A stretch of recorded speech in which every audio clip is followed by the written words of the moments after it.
8:07 a.m. Mountain Standard Time.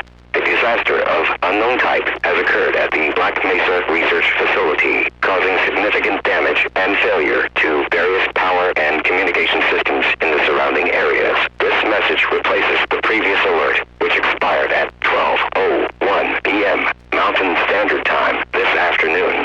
A full quarantine has been issued for the Black Mesa area.